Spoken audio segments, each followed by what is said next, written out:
En un mundo a la deriva, cuando la búsqueda e intentos humanos no bastan, solo una es la fuente de esperanza que llenará todo su ser. Es Dios, quien con su palabra viva y eficaz le habla hoy. Con ustedes, el pastor Óscar Velázquez.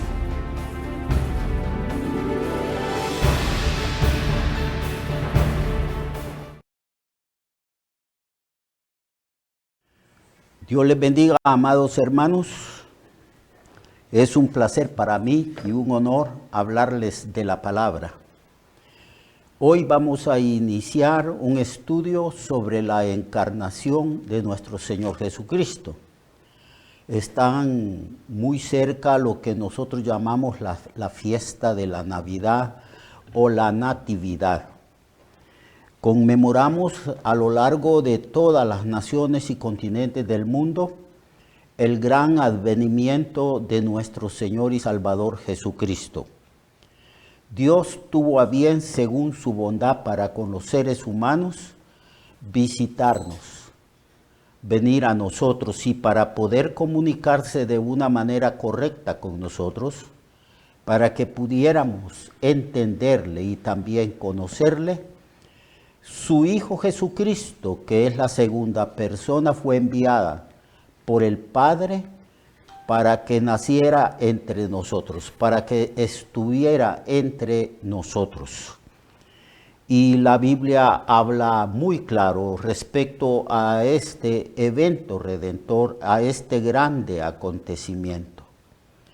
Tan importante, tan trascendental es este acontecimiento, amados hermanos y amigos, que los mismos seres humanos han dividido la historia del ser humano sobre la faz de la tierra en dos partes: en el tiempo antes de Cristo y en el tiempo después de Cristo.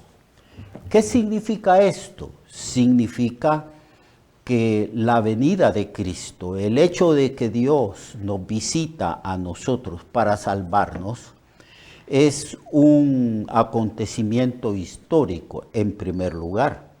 Es un acontecimiento histórico, no es una mentira, no es una teoría filosófica. Cristo vino al mundo, Cristo nació de una mujer y Cristo vino al mundo con un propósito bien definido de parte de la Trinidad, del Padre, del Hijo y del Espíritu Santo. Cristo dijo que Él había venido al mundo a buscar y a salvar lo que se había perdido. Así que, cumplido el tiempo establecido por Dios para visitarnos, envió a su Hijo al mundo. Es decir, que Cristo vino y tomó forma humana en el vientre de una mujer llamada María. Este relato se encuentra en el libro de Lucas, en el capítulo 1. Y así dice el relato, así dice la Biblia: al sexto mes, el ángel Gabriel fue enviado por Dios a una ciudad de Galilea llamada Nazaret, a una virgen desposada con un varón que se llamaba José, de la casa de David. Y el nombre de la virgen era María. Y entrando el ángel en donde ella estaba, dijo: salve, muy favorecida, el Señor es contigo, bendita entre las mujeres. Mas ella, sorprendida, cuando le vio, se turbó por sus palabras y pensaba qué clase de salutación sería esta. Entonces el ángel le dijo: María, no temas, porque has hallado gracia delante de Dios, y ahora concebirás en tu vientre y darás a luz un hijo, y llamarás su nombre Jesús. Este será grande y será llamado Hijo del Altísimo, y el Señor Dios le dará el trono de David, su padre, y reinará sobre la casa de Jacob para siempre, y su reino no tendrá fin. Entonces María dijo al ángel, ¿y cómo puede ser esto? Pues yo no conozco varón. Respondiendo el ángel le dijo, el Espíritu Santo vendrá sobre ti y el poder del Altísimo te cubrirá con su sombra, por lo cual también el santo ser que nacerá será llamado el Hijo de Dios. Y he aquí, le dijo el ángel Gabriel a María, he aquí, le dice, tu parienta Elizabeth, ella también ha concebido un hijo en su vejez, y ya esto es el 6º mes en que ella, de embarazo de ella, la que se llamaba estéril, porque no hay imposible, nada hay imposible para Dios. Entonces María dijo, he aquí la sierva del Señor, hágase conmigo conforme a tu palabra, y el ángel se fue de su presencia. Este es el relato. Hay otro relato paralelo donde también se dan otros detalles respecto a la manera, a la forma en cómo Dios envió a su Hijo al mundo. Era necesario que Jesucristo tomara forma humana, porque el ser humano ha pecado y está bajo la sentencia de Dios, porque Dios dijo que la paga del pecado es muerte. Dios dijo que si el hombre pecaba, moriría, y la muerte a la cual se refiere Dios respecto a nosotros, los seres humanos, es que cuando el ser humano peca, sufre 3 clases de muerte. La primera es la separación espiritual que el ser humano tiene para con Dios. Estamos separados, alienados, alejados de Dios. Hay como un muro que nos impide acercarnos a Dios. Y eso que nos impide es el pecado mismo. Entonces a esto se le llama muerte espiritual, porque el ser humano fue diseñado para tener comunión con su Creador y depender de su Creador. Y entonces, cuando Adán y Eva pecaron, fueron echados del paraíso. Eso implica, o eso nos enseña, de que el ser humano no puede tener comunión con un Dios santo a causa de su desobediencia, de su corrupción, de su pecado. Esa es lo que se llama muerte espiritual. La segunda muerte es la muerte física.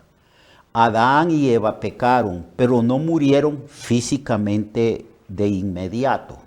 Pasaron años. La Biblia dice que en aquel entonces que los seres humanos vivían mucho tiempo, porque el propósito de Dios es que el hombre tuviera el suficiente tiempo para procrearse, para multiplicarse sobre la faz de la tierra. Así que Adán y Eva murieron muchos años después de haber pecado contra Dios. Pero el ser humano quedó ya separado de Dios.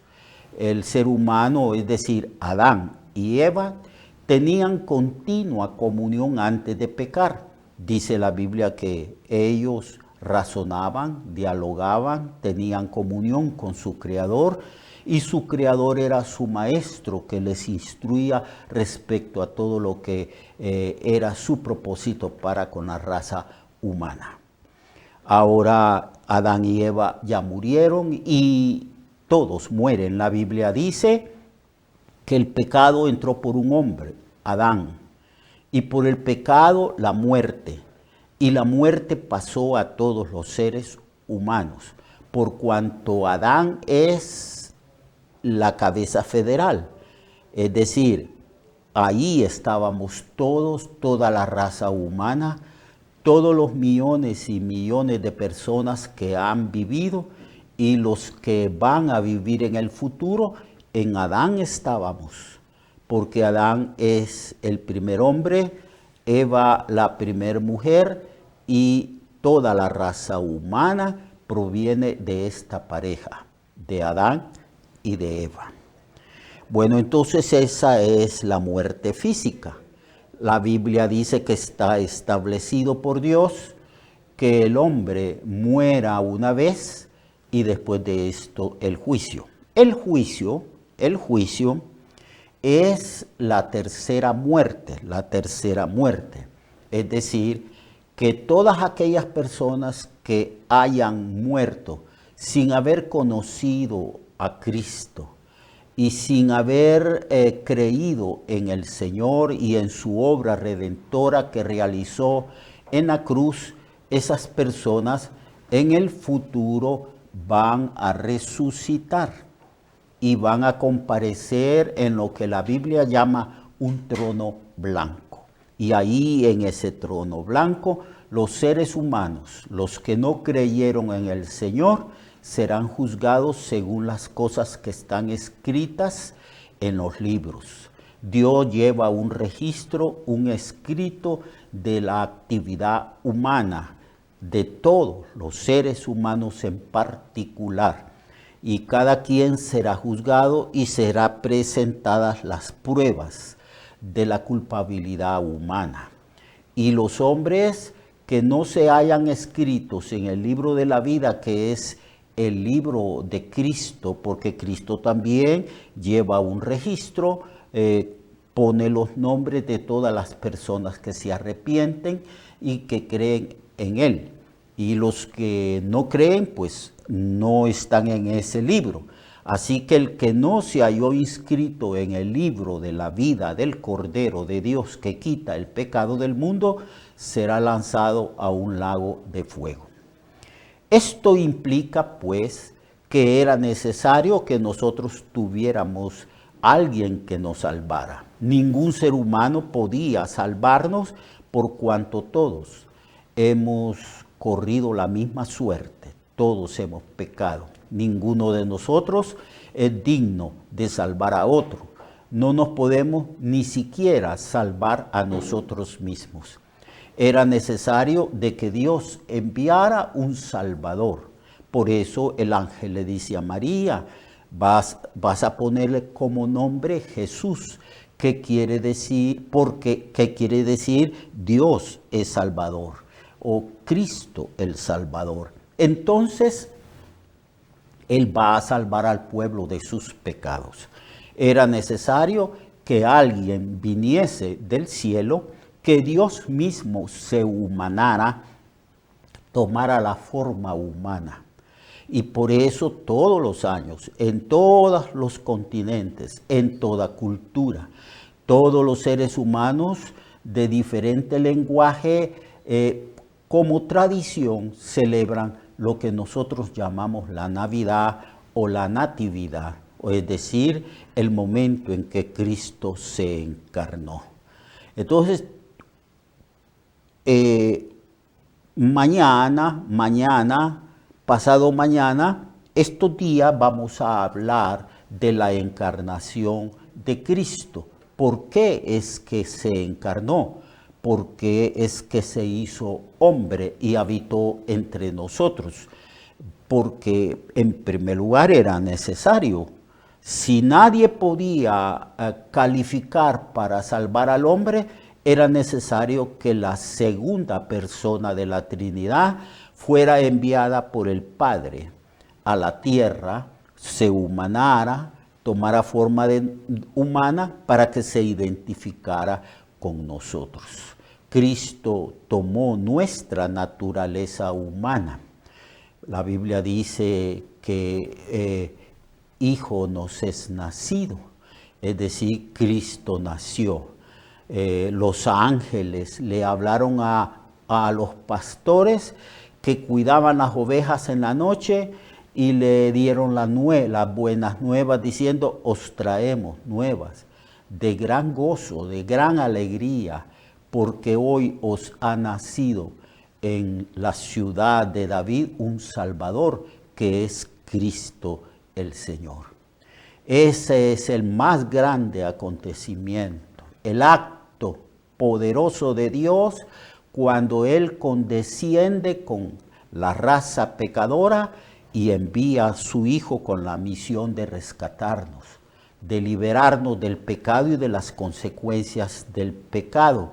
Lo envía para salvarnos también del juicio eterno, de esa muerte, cuando los hombres van a ser juzgados y lanzados a un lago de fuego. Entonces, Cristo vino precisamente para eso. Él vino a buscar, y no solamente a realizar una búsqueda de hombres y de mujeres que están dispuestos a reconocer su pecado y arrepentirse, sino que vino también a salvar. Él vino a buscar y a salvar lo que se había perdido. Toda la raza humana se había perdido, todos. Porque no hay un ser humano, amigo y hermano o hermana, no hay un ser humano que pueda decir yo no he pecado. El pecado es una experiencia universal. Entonces era necesario de que alguien viniera del cielo, en este caso Jesucristo nuestro Señor, viniera, se humanara, tomara la forma humana y fuera y experimentara el proceso del crecimiento humano. Cristo nació, creció, dice la Biblia que el niño crecía física o en estatura, crecía mentalmente en sabiduría y crecía en gracia para con Dios y para con los hombres.